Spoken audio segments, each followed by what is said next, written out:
자, 그럼 수업을 시작해 보겠습니다. 이제 이번부터 배울 내용은 그 강화학습법이 되겠습니다. 그래서 9번째 챕터가 되겠고요. 이 강화학습법은 최근에 굉장히 중요한 학습화 기법 중에 하나이고요. 실제로 나온 지는 꽤 됐습니다만 80년대 후반에 조금 유행을 하다가 되게 뭐라고 해야 될까요? 쇠퇴의 길을 걷고 있다가 90년대 지나서 2000년 초부터 조금씩 반짝반짝 하다가 여러분들이 잘 알고 계시는 것처럼 그 알파고를 강화학습법으로 만들면서부터 이제 난리가 나기 시작을 했죠. 그래서 이 강화학습법은 여러분들이 이제 배워보시면 아시겠습니다만 그 태생적으로 문제점을 좀 갖고 있습니다. 근데 그 문제점이라고 하는 것을 정확하게는 스테이트에 대한 정의들인데요. 이 스테이트에 대한 정의들을 여러 가지 딥러닝 기법들이 나오면서 메타 스테이트에 해당할 만한 것들을 쭉쭉 뽑아내면서 학습화 공간이 굉장히 좀 작아지는 바람에 이 강화학습법이라고 하는 기법이 이제 대유행처럼 번져나가기 시작을 했죠. 그러나 여전히 이 강화학습법을 제대로 잘 이용하고 있는 조직이나 기업들 굉장히 좀 적은 상태이고요. 몇 가지 이제 이유가 있는데 그 중에 하나는 저도 이제 연구 대상 중에 하나라서 제가 만든 방법도 조만간 아마 그 복잡한 문제 중에 하나를 해결하는 형태가 될 것 같습니다. 그래서 이 강화학습법은 여러분들이 알아두시면 굉장히 유용한 방법인데 현실적으로 이 문제를 적용하기가 조금 어려운 몇 가지 부분들이 있어요. 그래서 그런 부분들을 이번 수업들에서 조금씩 여러분들이 힌트를 얻기 바라시고요. 그러니까 풀기 편한 문제가 따로 있고 풀기 어려운 문제는 뭔가 되게 복잡한 다른 기법을 써야 되는 게 이 강화학습법의 단점 중에 하나입니다. 그래서 알파고 같은 경우는 그래도 문제를 풀기 수월하게 스테이트들 개수들을 좁혀놓는 스테이트 스페이스를 좀 작게 하는 딥러닝 기법을 적용을 했기 때문에 이제 문제가 잘 풀린 거고요. 원칙적으로는 강화학습법은 사실은 거의 무한에 가까운 시간을 투입해서 학습을 시키면은 어쨌든 답이 나온다라는 되게 좀 어이없는 그런 좀 이상한 면을 갖고 있습니다. 그래서 장점도 있고 단점도 있는 방법인데 뭐 지난번에 뉴럴 네트워크도 마찬가지죠. 그래서 뉴럴 네트워크가 모든 문제를 다 풀 수 있는 것도 아니고요. 풀 수 있는 문제만 푸는데 최근에는 풀 수 있는 문제들을 좀 많이 늘려나가고 있는 그런 단계에 있습니다. 그래서 여러분들이 여러 가지 학습화 기법들 보시면은 여러 가지 로봇에 내가 쓸 수 있는가 아닌가 판단들을 하실 수 있고요. 그 다음에 여러분들이 이제 뉴럴 네트워크를 배워도 내가 저걸 로봇에 어떻게 활용을 해야 되는가 답이 안 나오는 방법론 중에 하나입니다. 그래서 이유가 뭔지도 오늘 전반부에서 여러분들이 조금 아시게 될 것 같습니다. 저희 강화학습법은 되게 의외로 사실 강화학습법이 좀 어려운 방법 중에 하나인데 여태까지 몇 년 동안 강화학습에 대해서 좀 소개를 해보면 학생들이 되게 만만하게 보고 재밌어 하는 것들을 많이 봤습니다. 그래서 여러분들도 올해 조금 내용들을 또 많이 바꿨습니다만 전반적으로는 강화학습법이 되게 만만해 보이는 방법론인 것은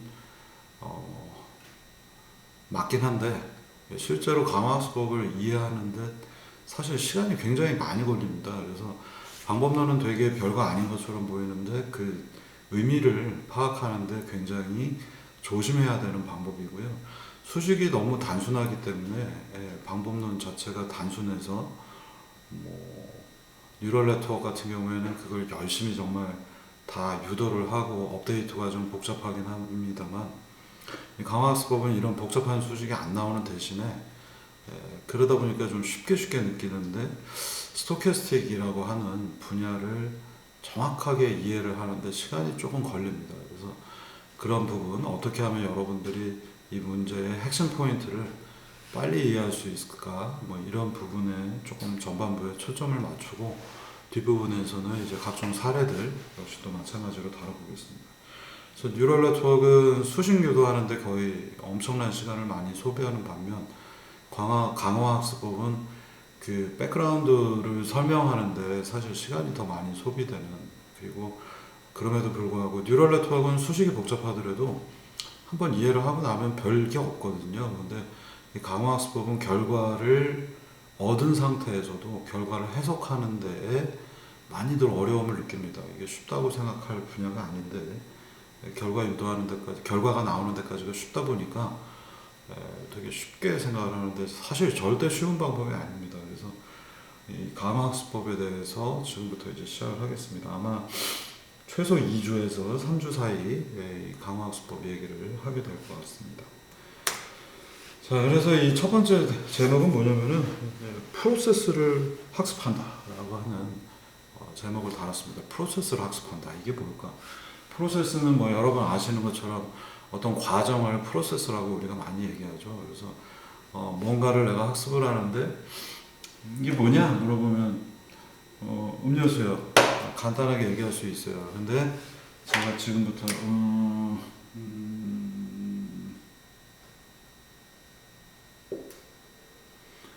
이건 너무 어려운가? 네. 뭔가 네. 이거 뭐 한문으로 오가 되겠죠. 그래서 한문으로 오를 쓰는데 여러분들 잘 생각해 보시면 제가 여기까지 하고 있는 중간에 여러분들이 이게 뭔지 파악하기에 조금 어려움이 있었을 겁니다. 제가 이걸 되게 천천히 한번 하게 되면 여러분들이 조금 더 이해하시기가 편할 것 같아요. 제가 천천히 네. 이게 뭘까? 예. 제가 제대로 썼는지 모르겠는데 숫자 한자로 사를 뜻하죠. 처음에는 여러분들이 이건 사각형이라고 느꼈을 거고 옆에 이걸 이렇게 그릴 때쯤에는 저게 저 양반이 지금 뭐라고 있는 건가 하다가 이렇게 그리고 나면 조금 더 명확해지죠. 그러니까 중간 단계에서는 아직 결론이 안 나고 중간중간에 내가 뭔가를 계속해서 더 하는 이런 과정에 있는 것들, 이 과정이라고 하는 것들을 학습하는 형태들이 바로 이 프로세스 또는 시퀀스 러닝 기법들 중에 하나이고요. 예, 뭐 이런 측면, 뭐 조금 지금은 뭐 여러분들이 인식단에서 인식처럼 이 문제를 이해하셨기 때문에 이게 좋은 사례인지는 모르겠습니다만 뒷부분에 지금부터 이 프로세스 러닝의 어떤 부분에 해당하는지 조금씩 살펴보도록 하겠습니다. 자, 러닝 메소드는 무엇을 배우려고 하는가? 이런 제목을 한번 던져봤습니다.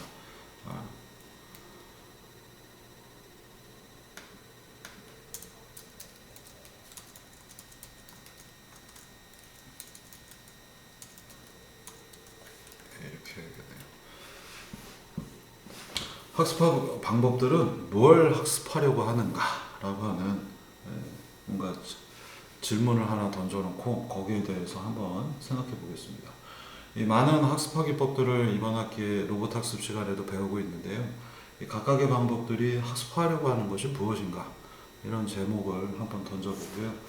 생각을 해볼게요. 뉴럴 네트워크나 리니어 리그레션, 거의 처음에 배웠던 리니어 리그레션, 그리고 지난주까지 배웠던 뉴럴 네트워크들이 각각 무엇을 실제로 학습을 하는지를 한번 보시겠습니다.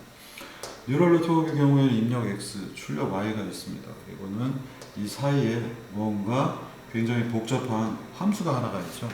사실은 입력 X가 들어왔을 때 출력 Y, X하고 Y가 주어져 있어요. 데이터 X, Y가 주어져 있고 그걸 만족하는 함수 F를 찾으려고 하는 것이 바로 이 뉴럴 네트워크의 여러분들이 배우셨던 뉴럴 네트워크가 되겠습니다.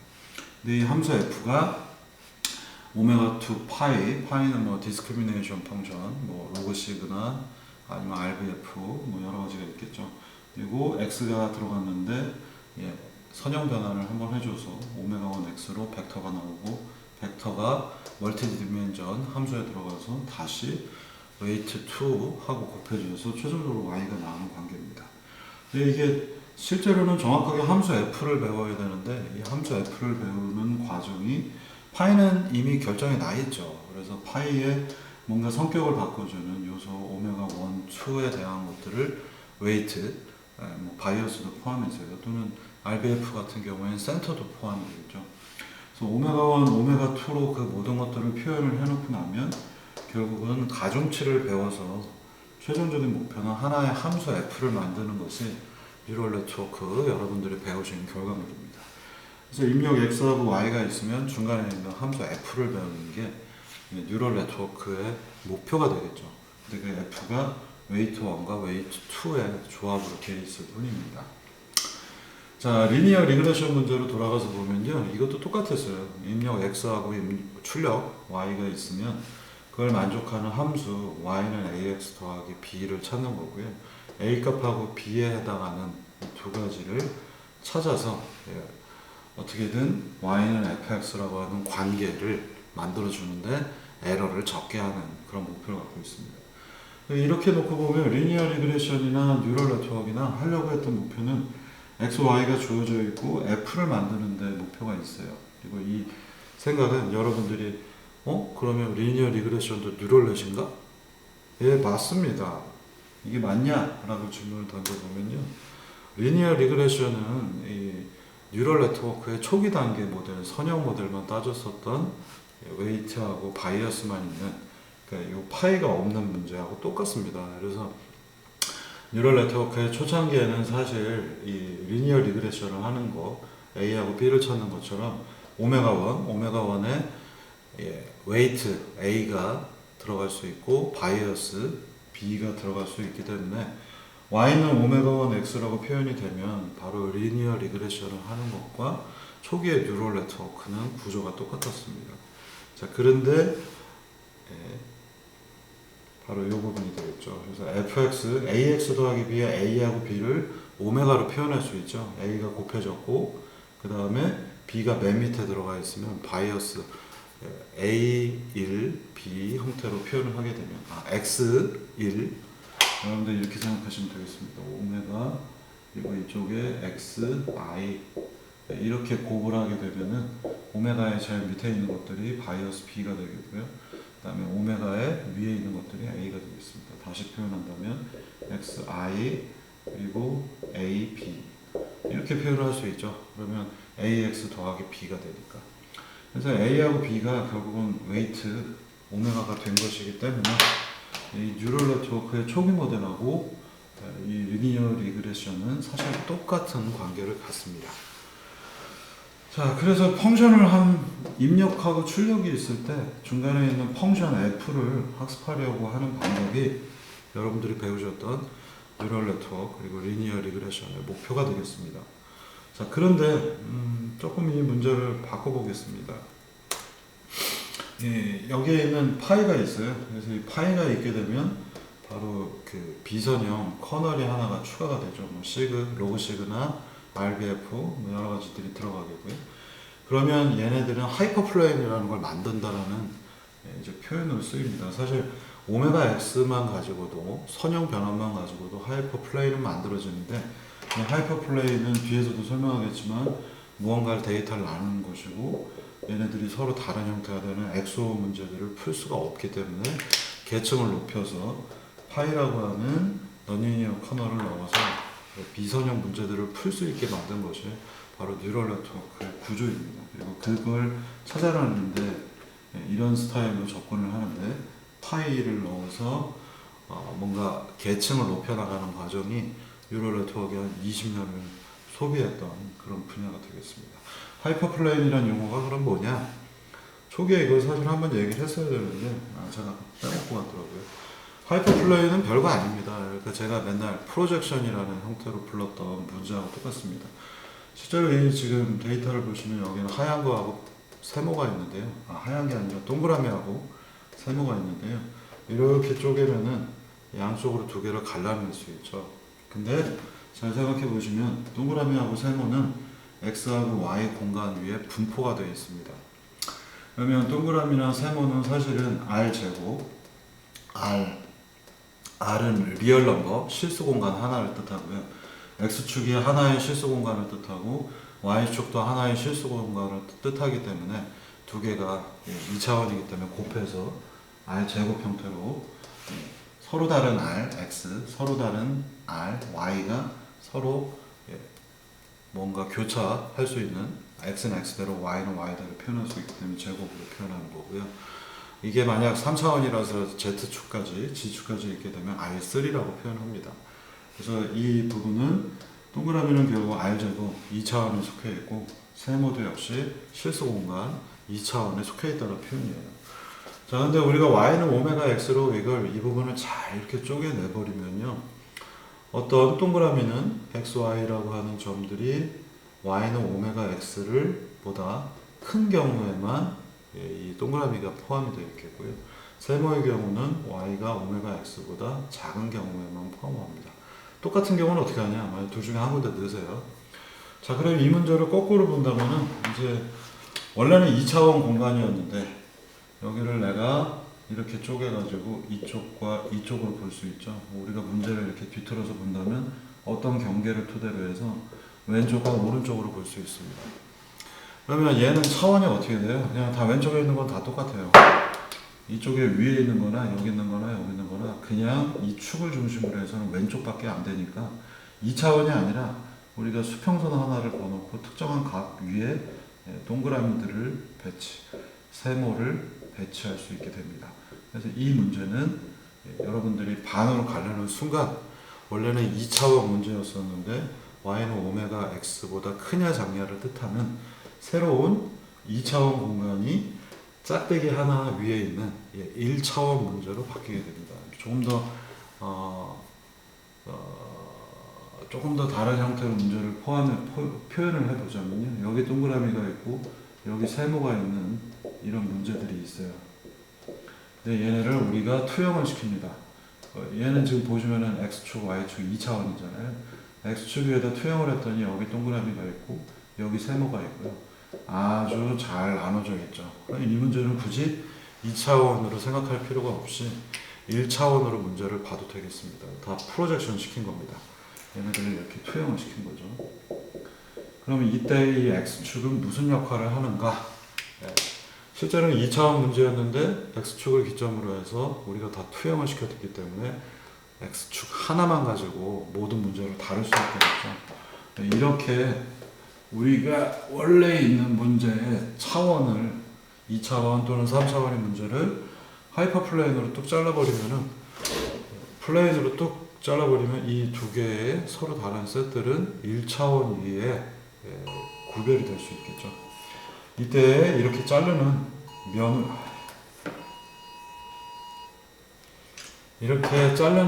이 면들을 하이퍼플레인이라고 부릅니다. 그래서 일종의 고유명사이고요.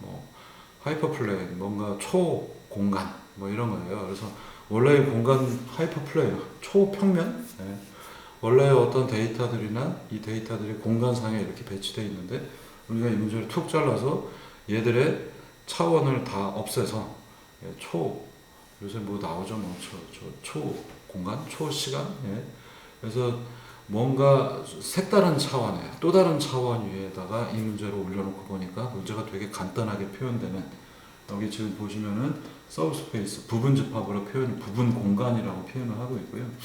그래서 하이퍼플레인은 뭔가 공간이 원래 있는데 걔들을 쪼개가지고 차원을 디멘저널리티를 처음 거보다 줄여나가는 과정들을 하이퍼플레인이라고 합니다.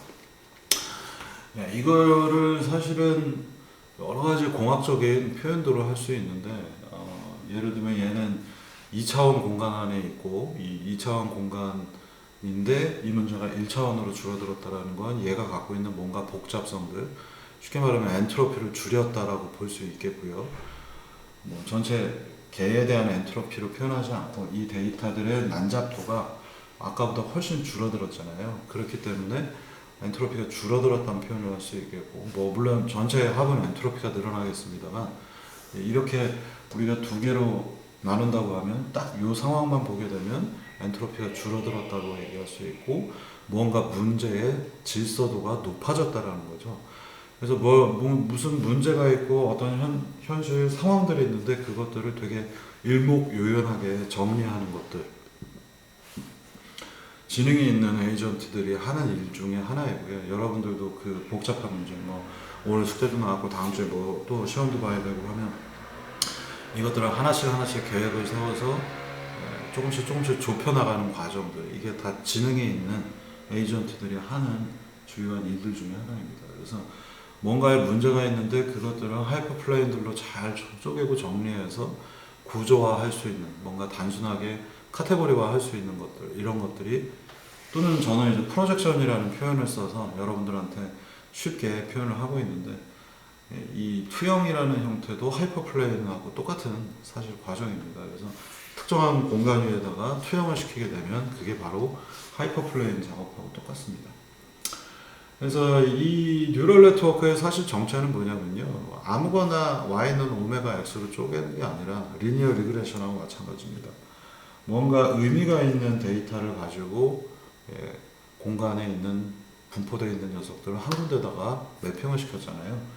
마찬가지로 얘네들은 2차원, 3차원, 고차원으로 올라갈수록 100만 차원으로 갔을 때 문제들의 디멘전을 되게 축약시켜서 문제를, 엔트로피를 줄이고 무질서도를 줄여서 뭔가 이해하기 편한 형태들로 바꿔나가는 작업, 이런 것들이 바로 뉴럴 네트워크의 밑에 있는 성격 중에 하나입니다. 그래서 뉴럴 네트워크 얘기를 하면은 하이퍼플레인이라는 표현들이 여기저기에서 나오는 것을 여러분들이 보실 수 있습니다.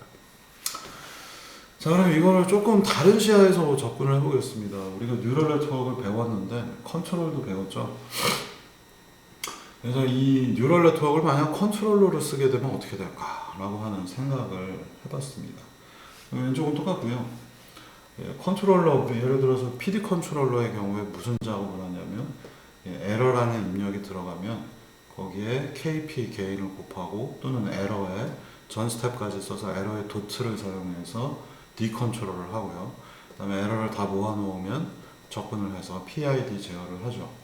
여기에는 우리가 아시는 것처럼 KP, KDE 도트라고 하는 모델을 만들어서 넣어버립니다. 그러면 들어온 입력 2에 대해서 우리는 얘를 한번 미분한 거, 그 다음에는 에러에다가 특정한 값을 곱해서 출력 T를 내보내죠. 이게 이제 컨트롤러의 그 수학적 모델인데, 잘 생각해 보시면 여기서는 데이터 X하고 Y가 들어가서 함수 F를 만들었는데, 얘의 경우에는 함수 F는 이미 정해져 있어요. KP 더하기 KD 도트라고요. 그렇지만 KP하고 KD라고 하는 값만 결정이 안 나 있을 뿐이죠. 그래서 이것들을 튜닝을 해서 여러분들이 맞춥니다. 근데 특이한 점은 뭐냐면요, 에러만 주어져 있고 T는 어떻게 할 건가가 주어져 있지 않습니다. 얘의 경우에는 입력 X가 들어가면 출력 Y도 같이 세트로 커플로 들어오게 되어 있는데, 얘의 경우에는 에러가 들어오고 우리는 눈으로 봐서 이 에러가 줄어들게 만드는 KP하고 KD만 결정하고, 수식에 따라서 T는 그냥 결정이 나버립니다. 이 문제는 아무리 하려고 해도 리니어 리그레션 같은 문제를 만들 수가 없어요. 왜냐하면 출력 T가 뭔지를 몰라요. 출력 T가 없는 상태에서 우리는 에러를 보고 적당히 우리 눈으로 평가를 해서 에러를 줄이는 형태로 이 문제를 디자인을 합니다.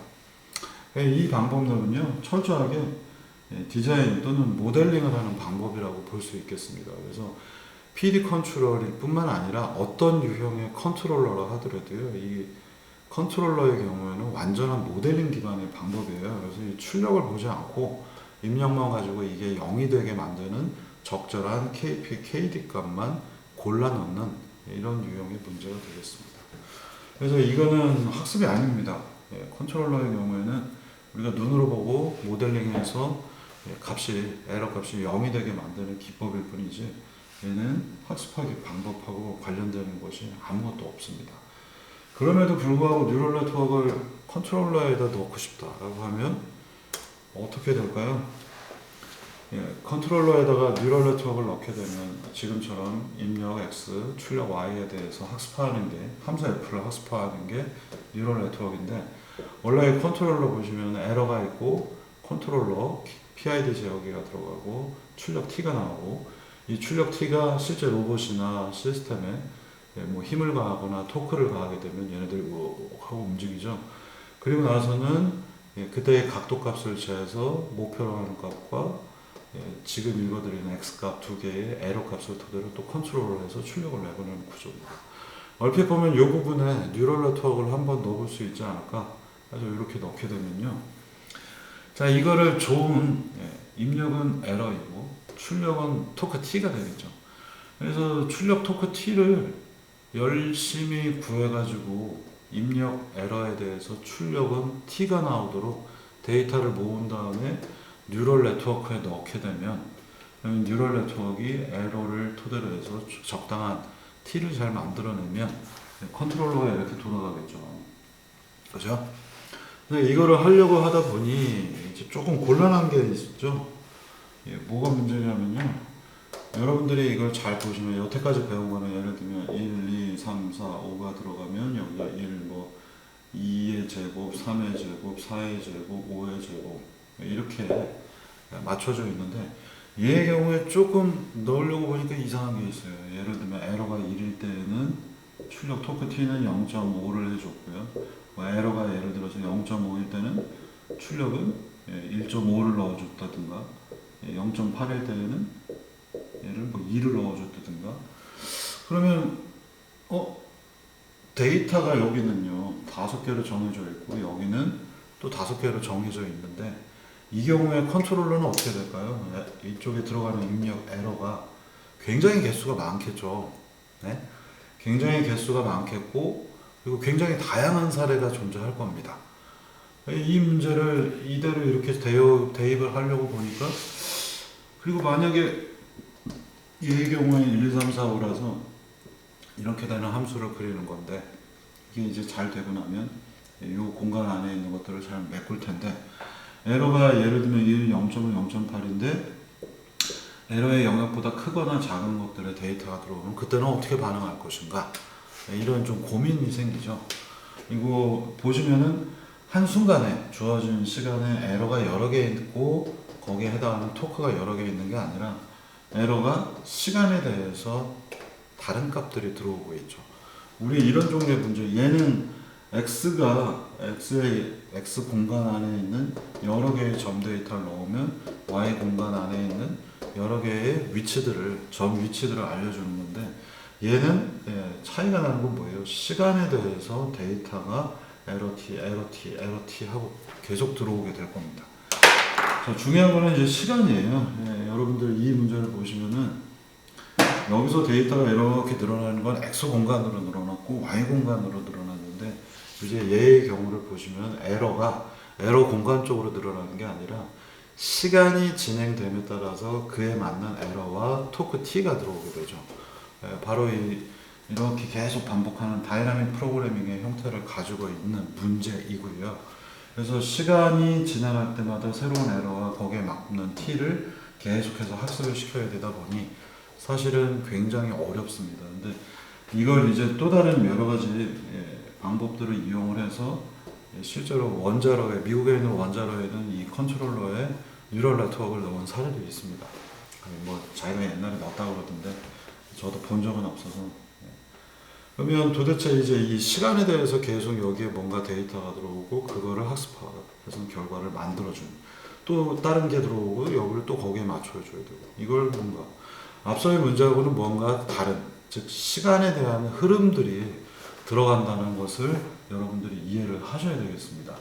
그래서 인풋과 아웃풋이 매 시간마다 조금씩 서로 다 다른 것들이 들어오는 거죠. 입력과 출력이 있었는데 뭐 1초 뒤에 또는 그 다음 턴에서는 또 다른 입력과 또 다른 출력이 들어오기 때문에 일반적인 뉴럴 네트워크를 써서는 이 문제를 풀 수가 없게 됩니다. 여기처럼 그래프로 F를 학습하는 게 아니라 이 경우에는 뭔가 다른 것을 학습한다라는 것들을 여러분들이 직관적으로 느끼실 수가 있을 거예요. 그래서 여기에 있었던 X 공간, Y 공간을 만족하는 함수 F를 찾는 것이 아니라 이 경우에는 무언가 시간에 대한 변화를 다루는 것들이 필요할 것이고요. 에러는 주어지지만 t에 대한 것들은 일반적으로 주어지지 않을 것이고 그럼에도 불구하고 에러가 들어왔을 때 뭔가 뉴럴 네트워크가 적당한 좋은 값을 내보내서 이거를 빨리 수렴을 시켜야 되죠. 그러면 이런 스타일의 컨트롤러에서는 목적이 무엇이겠는가? 여기서는 입력 X 대 출력 Y에 대한 F가 갖는 에러를 최소화시키는 게 목표였다면, 이 경우에는 입력 에러가 들어갔는데 여기에 T가 나오는 건 별로 관심이 없고, 이렇게 뺑뺑이가 돌아가는 시스템이 빨리 X 디자이어드가 돼야 되는 것이 이 학습화 기법의 꼴이 되겠습니다. 그래서 이런 스타일의 문제들에 뉴럴 네트워크를 적용을 하려고 그러면 여러 가지 특수 기법들이 등장을 해야 되고요. 여러분들이 지금까지 배우신 방법론하고는 전혀 다른 유형의 방법이 필요합니다. 대표적인 사례가 뭐냐면 리커런트 뉴럴 네트워크라고 하는 RNN이 되겠습니다. 이 RNN은 사실은 되게, 저는 개인적으로 2000년부터 해서 굉장히 관심이 많았던 분야인데, 지난 20년 동안 최소한 15년 동안은 RNN에 관련된 방법론들은 좋은 기법들이 많이 나오질 않았습니다. 그리고 지금도 RNN 코어들이 많이 등장을 했고, RNN 솔버들이 많이 등장을 하긴 했습니다만 굉장히 이제 좀 불안정한 경향을 보여주고 있고요. 이걸 안정화하게 하기 위해서 컨트롤 기법하고 결합되기도 하고 여러 가지 방법들이 쓰였지만, 다이나믹 프로그래밍, 즉 바로 이 시스템이 어떤 반응을 하는가에 따라서 얘가 갑자기 잘 수렴을 하지 않고 발산해버리는 경우들이 나타나기 때문에, 왜냐하면 이 시스템은 회귀를 해서 다시 원래대로 돌아오는 다이나믹 시스템인 겁니다. 이게 만약 돌아오는 피드백이 없어요. 여기도 보시면 입력이 들어가면 출력만 나오는 피드 포워드잖아요. 근데 이 결과를 토대로 해서 다시 그게 되먹이는 구조, 피드백 구조가 들어가기 때문에 이쪽을 어떻게 설계하냐, 시스템이 무엇이냐에 따라서 이거는 갑자기 펑 하고 포지티브 무한대로 또는 네거티브 무한대로 치닫아 버릴 수 있는 안정성에 관련된 문제가 생깁니다. 그래서 이렇게 문제가 되먹임 구조인 경우에 우리는 이걸 일종의 다이나믹 시스템이라고 부를 수 있고요. 여러분들 뭐 다이나믹스 뭐 잘 아시는 것처럼 뭐 포탄을 쏘면 슈 이렇게 해서 날아가고, 이 문제가 똑같습니다. 그래서 여러분들이 KP, KD 게인을 잘못 선정하시면 KD가 없으면 어떻게 돼요? KP만 가지고 마지널리 스테이블하게 계속 진동을 하고요. KD를 투입하면 에너지를 빨리 소비하면서 수렴을 하려고 하죠. 그래서 이 뉴럴 네트워크하고 D 컨트롤을 결합을 해서 어떻게 하든 빨리 발산하지 않고 수렴하게 하는 것들을 꾸겨 넣는 작업들을 굉장히 오랫동안, 지난 20년 동안 많이들 했고, 그 중에 하나가 RNN들의 최근의 어떤 결과물들입니다. 저도 최근 RNN에 대해서는 이렇게 살펴보지는 않았습니다만, 옛날에 20년 전에는 결과가 처참한 수준이어서, 그냥 지난 20년 동안 이 RNN에 대해서는 좋은 방법이 나왔다라고 하면 눈여겨보는 그런 작업을 눈팅 하고 있습니다만, 아직까지 잘 모르겠어요. 그리고 최근에 바빠서 RNN 어느 정도 바뀌었는지 모르겠지만, 이 RNN에 투자하고 있는 전 세계가 뭐 딥러닝 어쩌고 저쩌고 맨날 뭐 무슨 뉴딜 정책도 나오고 뭐 그러고 있습니다만, RNN에 관심을 갖고 있는 회사는 딱 두 개밖에 없어요. 하나는 구글이고요, 또 하나는 페이스북이죠. 물론 다른 데서도 RNN을 쓰긴 합니다만, 여전히 RNN은 안정성